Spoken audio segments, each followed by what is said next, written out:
Assalamualaikum warahmatullahi wabarakatuh. Teman-teman Maestro 2 dimanapun berada, mari sama-sama kita lanjutkan materi kuliah Hukum Bisnis untuk pertemuan keempat. Pada pertemuan keempat ini kita akan membahas tentang asuransi.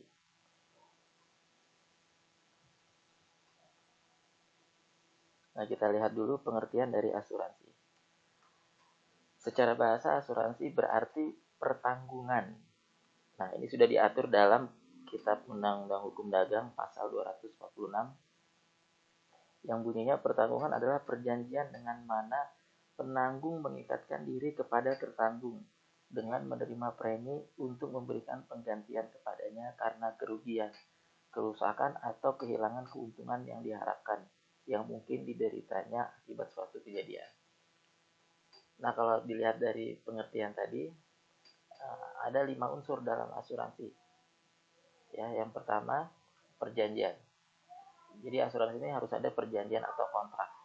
Perjanjiannya antara penanggung dan tertanggung yang muncul karena kesepakatan bebas. Kemudian unsur yang kedua adanya penanggung atau yang kita sebut sebagai insurer, yaitu pihak yang memberikan proteksi atau pertanggungan. Kemudian yang ketiga unsurnya adalah tertanggung atau insured atau orang yang menerima pertanggungan. Lalu yang keempat unsurnya adalah peristiwa atau accident, di mana peristiwa ini adalah kejadian yang tidak diduga atau diketahui sebelumnya dan menimbulkan kerugian. Kemudian unsur yang kelima adanya kepentingan atau interest. Ini adalah sesuatu yang diasuransikan yang mungkin akan mengalami kerugian disebabkan oleh peristiwa. Mungkin harta, mungkin jiwa, mungkin kesehatan, macam-macam. Yang disebut sebagai kepentingan di sini adalah objeknya, apa yang akan diderita ketika terjadi suatu peristiwa atau kejadian yang tidak diduga-duga. Nah, jenis asuransi kalau menurut pasal 1 butir 1 Undang-Undang Nomor 2 Tahun 92 tentang usaha perasuransian. Asuransi ini ada 2 jenis. Yang pertama asuransi kerugian atau kita sebut loss insurance. Ini memberikan penggantian kepada tertanggung karena kerugian, kerusakan atau kehilangan keuntungan yang diharapkan atau tanggung jawab hukum kepada pihak ketiga yang mungkin akan diderita tertanggung. Kemudian jenis yang kedua, ini asuransi jumlah, memberikan suatu pembayaran yang didasarkan atas meninggalnya atau hidupnya seseorang yang dipertanggungkan. Jadi kalau misalnya asuransi kerugian itu lebih kepada harta benda sebagai objek asuransinya. Tapi kalau asuransi jumlah ini lebih kepada jiwa atau manusianya gitu ya. Nah, kalau dilihat dari ada atau tidaknya unsur persesuaian kehendak, ada yang namanya asuransi sukarela, yaitu hubungan hukum antara penanggung dan tertanggung yang mengikatkan diri dalam perjanjian pertanggungan harus memuat adanya unsur persesuaian kehendak yang bersifat sukarela. Artinya tidak ada paksaan maupun campur tangan dari pihak lain. Jadi si tertanggung sukarela mengikatkan diri dengan penanggung. Kemudian mereka membuat satu kesepakatan pertanggungan gitu ya. Ada juga asuransi yang sifatnya wajib.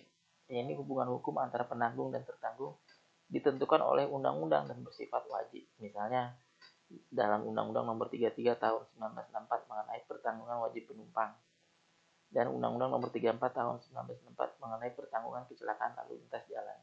Nah, ini sifatnya wajib. Jadi pemerintah sebagai penanggung, masyarakat yang menjadi penumpang kendaraan umum atau menjadi pengguna jalan raya ini menjadi pihak yang tertanggung. Dan ini diatur dalam undang-undang, sifatnya wajib. Makanya kalau kita naik kendaraan umum, pasti dalam tiketnya itu sudah termasuk biaya asuransi. Nah, karena memang diwajibkan. Kemudian kita lihat hubungan perusahaan asuransi dengan tertanggung. Nah, ini pihak-pihak yang terlibat dalam perjanjian. Ya, perjanjian asuransi bersifat timbal balik atau kausal resiprokal karena masing-masing pihak punya hak dan kewajiban. Penanggung berhak menerima sejumlah uang dikelola dari tertanggung yang disebut sebagai premi. Jadi si perusahaan asuransi berhak menerima pembayaran premi gitu ya. Penanggung tapi punya kewajiban memberikan ganti rugi bila terjadi risiko yang menimpa tertanggung. Jadi kalau si tertanggung kenapa gitu ya, maka pihak penanggung wajib mengganti rugi gitu ya, memberikan ganti rugi.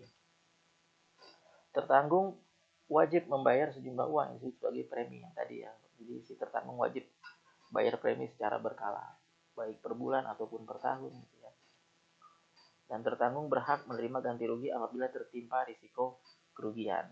Jadi kalau kenapa-kenapa si tertanggung, maka dia berhak klaim kepada perusahaan asuransi sebagai penanggung.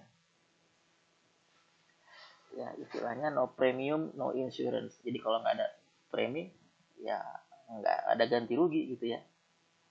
Jadi makanya kalau kita jadi peserta asuransi di sebuah perusahaan asuransi wajib bayar premi, karena kalau tidak bayar premi ketika terjadi risiko maka pihak perusahaan asuransi sebagai penanggung dia tidak mau ganti rugi gitu ya, dia tidak mau bayar apa-apa. Nah, syarat perjanjian asuransi yang pertama harus ada kesepakatan. Jadi penanggung dan tertanggung sepakat membuat perjanjian asuransi. Di dalamnya meliputi benda yang menjadi objek asuransi. Apakah kendaraan, apakah rumah, apakah jiwa, apakah kesehatan gitu ya. Kemudian pengalihan risiko dan pembayaran premi. Lalu peristiwa dan ganti rugi secara seimbang. Jadi yang disebut sebagai peristiwa apa nih? Misalnya rumah kebakaran atau kendaraan hilang dicuri gitu ya. Kemudian syarat-syarat khusus asuransi. Nah biasanya kalau ini ada nih di asuransi kesehatan. Kalau mau ikut asuransi biasanya umurnya tidak boleh lebih dari 65 gitu ya. Atau belum pernah mengalami penyakit yang kritis. Macam-macam. Kemudian dibuat secara tertulis yang disebut sebagai polis. Nah, kesepakatan tertulisnya itu kita sebut sebagai polis. Kemudian syarat yang kedua adalah cakap, yaitu kedua pihak baik tertanggung maupun penanggung cakap atau terampil dalam melakukan perbuatan hukum yang diakui undang-undang. Kemudian objek tertentu atau fixed objek. Ini objek yang diasuransikan, dia bisa berupa harta kekayaan dan kepentingan yang melekat pada harta kekayaan gitu ya. Misalnya kita mau mengasuransikan rumah gitu ya. Biasanya perabot-perabot yang di dalamnya pun juga ikut diasuransikan. Kemudian kausa yang halal, yaitu isi perjanjian asuransi tidak dilarang undang-undang, tidak bertentangan dengan ketertiban umum, dan tidak bertentangan dengan kesusilaan. Lalu harus ada pemberitahuan. Tertanggung wajib memberitahukan kepada penanggung mengenai keadaan objek asuransi gitu ya. Misalnya dia mau mengasuransikan rumah, maka harus jelas rumahnya ini luasnya berapa gitu ya. Harga objek pajaknya berapa gitu. Di dalamnya isinya apa saja. Rumahnya ini dibuat untuk kegiatan apa saja gitu ya. Kalau misalnya rumahnya digunakan untuk kegiatan-kegiatan yang berisiko gitu ya. Nah, ini biasanya preminya mahal atau pihak asuransi ada ketentuan khusus. Kita lihat prinsip-prinsip asuransi. Jadi dalam asuransi ada prinsip-prinsip yang diatur dalam buku 1 bab 9 Kitab Undang-Undang Hukum Dagang. Yang pertama adalah prinsip utmost good faith. Nah, prinsip ini maksudnya prinsip itikat baik ya. Di mana calon tertanggung wajib memberitahukan sejelas-jelasnya dan teliti mengenai segala fakta yang penting yang berkaitan dengan objek yang diasuransikan.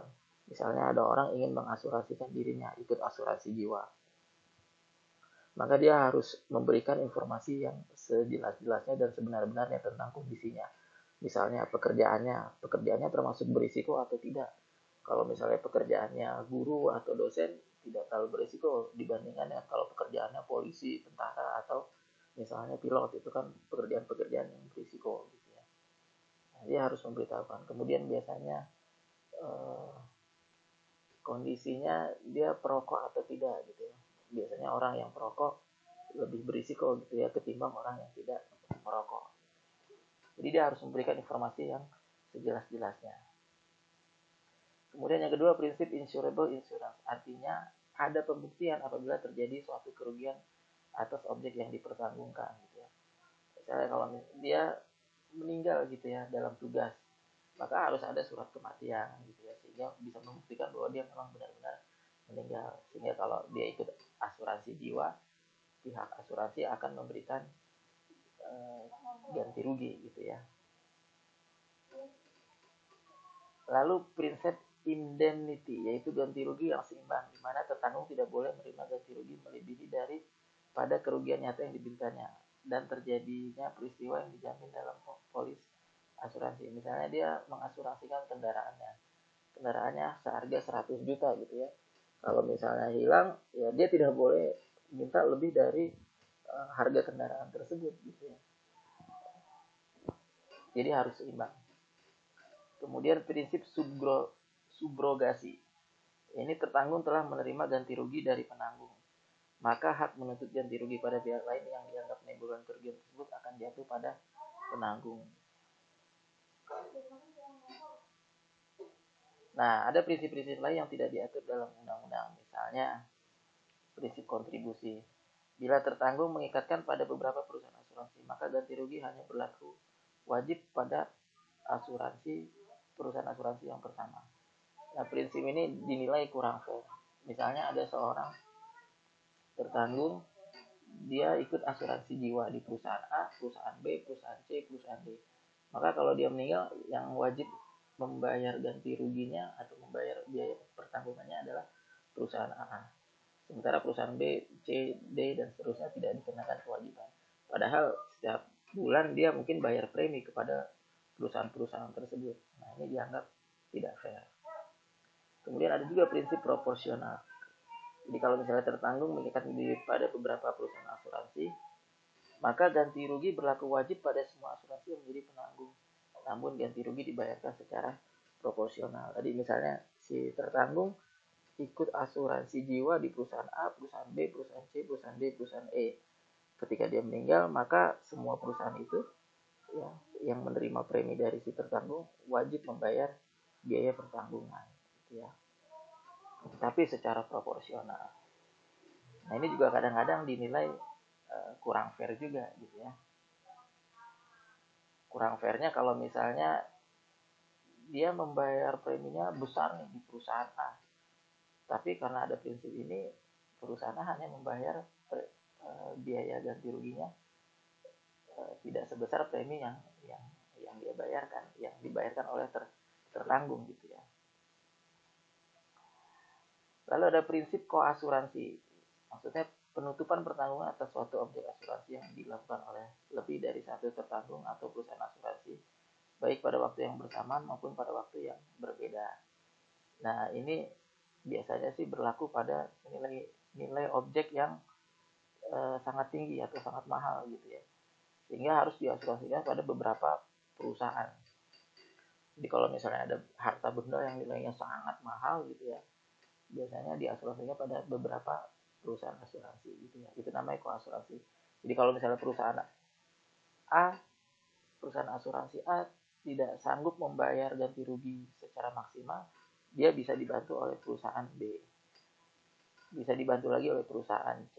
Selama si tertanggung memang mengasuransikan pada beberapa perusahaan asuransi gitu ya. Kemudian prinsip jumlah bilangan besar. Artinya semakin banyak jumlah objek pertanggungan yang diterima si perusahaan asuransi untuk jenis pertanggungan yang sama, maka buat perusahaan asuransi itu jauh lebih aman, lebih bagus gitu ya. Jadi semakin banyak peserta asuransinya, buat perusahaan asuransi itu akan jauh lebih aman gitu ya. Dan biaya preminya mungkin bisa lebih murah untuk masing-masing peserta. Kemudian ada prinsip proximity cost, yaitu jaminan yang terdekat dengan kondisi polis dan paling menguntungkan bagi tertanggung dengan catatan kejadian tersebut ada relevansi dengan musibah yang diproteksi asuransi. Misalnya kalau ada seorang tertanggung, dia ikut asuransi jiwa, kemudian dia meninggal. Nah, meninggalnya ternyata ada dua indikasi nih. Misalnya dia meninggal karena serangan jantung atau dia meninggal karena bunuh diri gitu ya. Ini dua-duanya mirip nih. Dua-duanya terindikasi pada si tertanggung nih. Jadi dia bisa meninggal karena bunuh diri atau meninggal karena serangan jantung. Biasanya kalau bunuh diri, perusahaan asuransi tidak mau mengganti gitu ya, mengcover. Nah, dengan adanya prinsip proximity cost, maka bisa diambil kesimpulan dia bisa jadi meninggalnya karena serangan jantung, sehingga biaya pertanggungannya bisa dikeluarkan ya. Jadi diambil penyebab terdekatnya. Nah, kemudian kita lihat yang namanya ada reasuransi, ada treaty, ada retrocesi. Nah, yang disebut reasuransi ini perjanjian timbal balik antara penanggung pertama dengan penanggung ulang atau penanggung reasuransi. Di mana penanggung reasuransi itu dengan menerima uang premi yang telah ditetapkan lebih dulu jumlahnya, bersedia mengganti rugi kepada penanggung pertama. Jadi ini ada dua perusahaan asuransi. Gitu ya.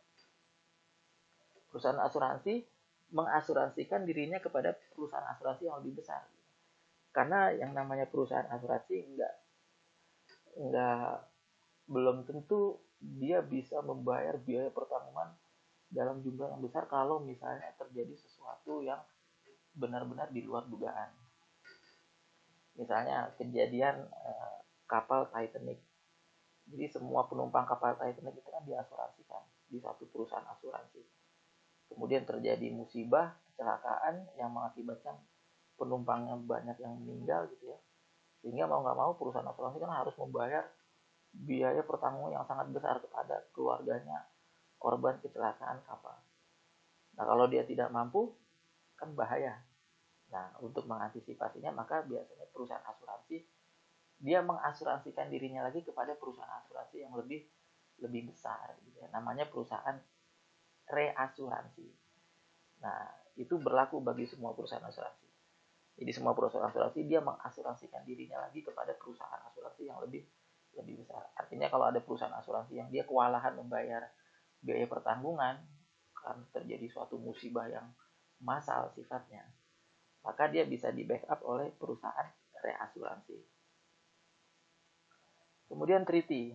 Treaty ini merupakan pernyataan tertulis dalam perjanjian reasuransi antara perusahaan reasuransi atau penanggung ulang dengan perusahaan asuransi penanggung pertama. Jadi semacam polisnya antara perusahaan asuransi dengan perusahaan reasuransi.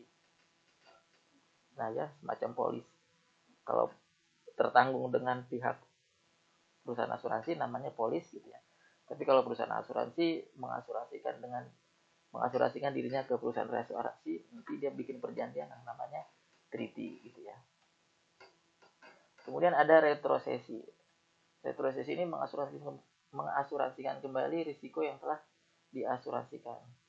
Ya, retrosesi ini dilakukan karena perusahaan reasuransi tidak sanggup menerima atau menanggung semua risiko yang dibebankan kepadanya karena telah melebihi kapasitas daya tampung.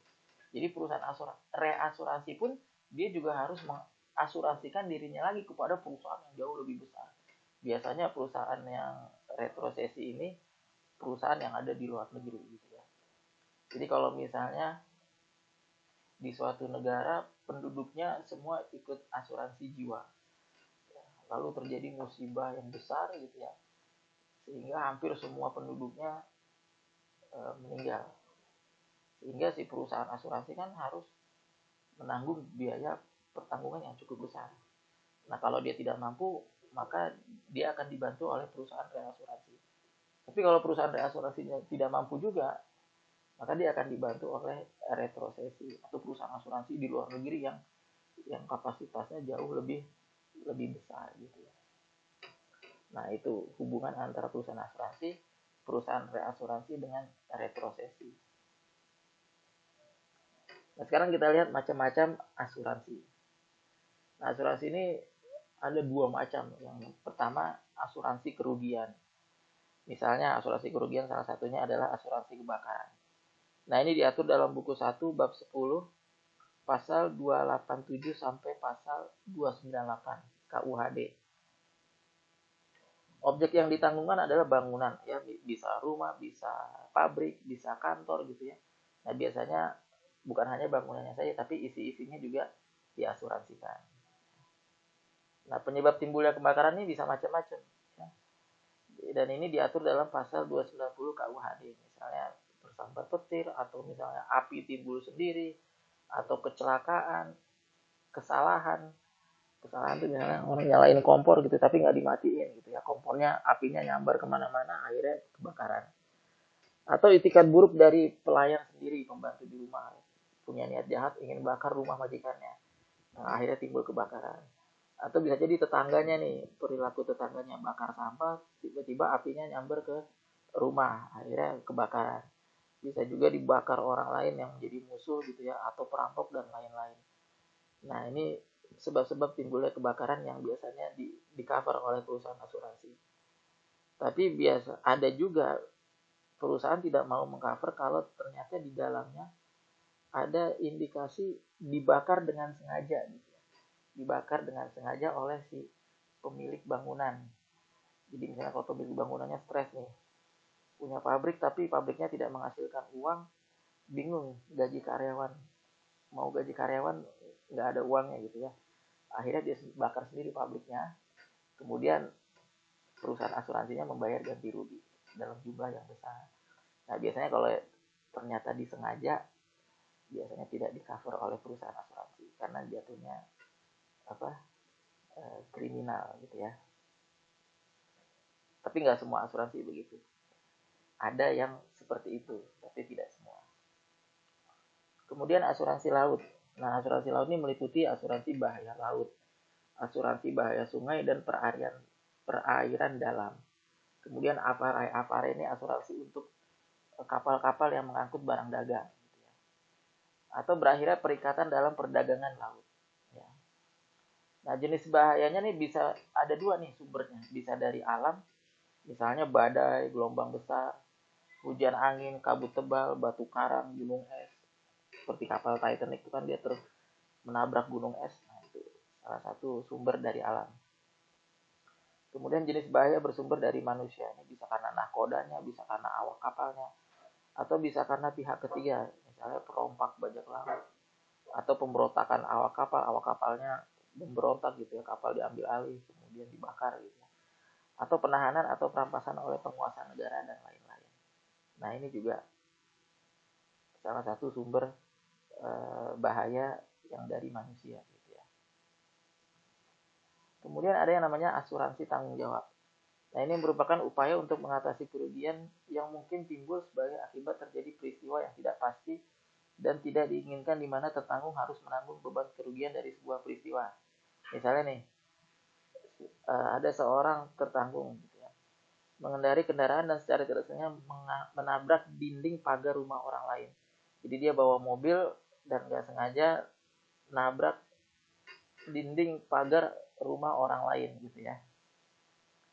Maka selain tertanggung mengalami kerugian kerusakan kendaraannya, selain mobilnya rusak gitu ya, kan dia rugi, mobilnya rusak, dia juga harus ganti rugi dinding rumah orang yang ditabraknya gitu ya.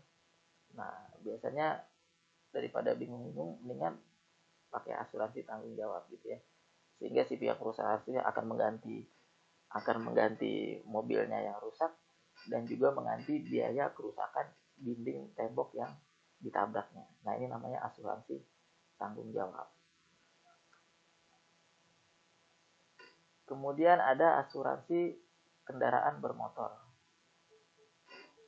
Asuransi atas kendaraan bermotor sebagai akibat, misalnya tabrakan, benturan, terbalik, tergelincir dari jalan, termasuk kesalahan material konstruksi, ternyata mobilnya nih ada masalah gitu ya. Bisa jadi juga karena perbuatan jahat orang lain, pencurian, baik yang didahului disertai dan diikuti dengan kekerasan, kebakaran, kesambar petir, macam-macam. Nah ini asuransi kendaraan bermotor. Nah biasanya ada juga asuransi kendaraan bermotor ini ada yang dibayar full gitu ya, berapa kerugiannya. Ada juga yang mungkin dia hanya dibayar sebagian saja gitu ya. Kalau hilang karena dicuri, selama dia masih dalam masa pertanggungan, biasanya sih diganti ya, diganti dengan kendaraan yang sama. Tapi kalau misalnya rusak, biasanya sih asuransi hanya mengganti biaya kerusakannya saja gitu ya. Kemudian ada asuransi jiwa. Nah kalau asuransi jiwa ini perjanjian antara dua pihak atau lebih, dengan mana pihak penanggung mengikatkan diri kepada tertanggung dengan menerima premi untuk memberikan suatu pembayaran yang didasarkan atas meninggal atau hidupnya seseorang yang diasuransikan. Jadi kalau asuransi jiwa ini untuk manusia gitu ya, untuk orang perorangan kalau dia meninggal gitu ya. Jadi kalau dia meninggal, maka ahli warisnya dia akan menerima biaya pertanggungan dari pihak asuransi. Nah, meninggal ini bisa berbagai macam sebab, mungkin karena dia sakit, mungkin karena dia kecelakaan, bisa juga karena bunuh diri, tergantung. Biasanya perusahaan asuransi kalau tertanggungnya bunuh diri tidak di cover gitu ya. Tapi kalau karena sakit atau kecelakaan biasanya sih di cover. Tapi ada juga perusahaan yang berani mengcover kalau apapun penyebabnya, mau bunuh diri kayak mau dia dibunuh gitu ya, mau dia kecelakaan, mau dia sakit, asalkan dia meninggal di cover gitu ya. Jadi kalau bunuh diri ya harus meninggal, karena kalau nggak meninggal nggak keluar biaya pertanggungannya. Jadi pastikan kalau bunuh diri ya harus meninggal gitu ya. Nah, karena ada perusahaan asuransi yang tidak membayar biaya pertanggungan kalau ternyata itu adalah upaya bunuh diri. Apalagi kalau bunuh dirinya nggak meninggal gitu, nggak sampai meninggal. Amit-amit gitu ya. Kemudian ada asuransi kesehatan. Nah, ini biasanya sih satu paket nih dengan asuransi jiwa. Tapi ada juga yang dia berdiri sendiri, asuransi kesehatan. Ini sama persis dengan, hampir sama dengan asuransi jiwa. Namun objek pertanggungannya adalah kondisi kesehatan tertanggung. Dimana kalau tertanggung menerima penyakit kritis yang disepakati, karena nggak semua penyakit kritis biasanya perusahaan asuransi mau cover. Ada perusahaan yang mau mengcover berbagai macam penyakit kritis, tapi ada juga yang tidak. Misalnya HIV atau AIDS, ada perusahaan asuransi yang tidak mau menanggung gitu ya. Jadi kalau si tertanggung ternyata sakitnya itu karena menderita AIDS gitu ya, dia tidak akan dapat biaya pertanggungan. Tapi kalau dia menderita penyakit kritis lain bisa gitu ya. Penyakit kritis pun juga dilihat dari kondisi si tertanggungnya gitu ya. Kalau ternyata tertanggung punya kehidupan yang berisiko terhadap munculnya penyakit kritis, biasanya nggak di cover. Misalnya nih, tertanggung ternyata perokok aktif ya. Maka kalau misalnya dia menderita kanker paru-paru, perusahaan asuransi biasanya tidak mau mengcover, mengganti biaya pertanggungan. Tapi kalau dia kena penyakit lain yang tidak ada hubungannya dengan paru-paru, bisa jadi diganti biaya pertanggungannya. Ya. Nah, maka penanggung akan membayar ganti rugi sebagai akibat tertanggung tidak dapat mencari nafkah karena sakit. Yang namanya orang kalau kena sakit kan dia tidak bisa bekerja dan tidak bisa mencari nafkah. Makanya secara ekonomi dia mengalami kerugian. Nah, untuk mengantisipasi kerugiannya itu karena sakit, dia ikut program asuransi kesehatan. Nah, tadi itu macam-macam asuransi kerugian ya. Asuransi yang dibayar kalau si tertanggung mengalami kerugian baik yang disebabkan oleh peristiwa yang tidak diduga-duga ataupun yang tidak diharapkan gitu ya. Kemudian ada asuransi yang sifatnya sosial, asuransi sosial. Misalnya nih asuransi kecelakaan penumpang. Ya, ini asuransi sosial diberikan atas kecelakaan penumpang alat angkutan penumpang umum. Jadi hanya berlaku untuk alat angkutan penumpang umum, pesawat komersil gitu ya, bis atau kereta api gitu ya, yang mengancam keselamatan penumpang.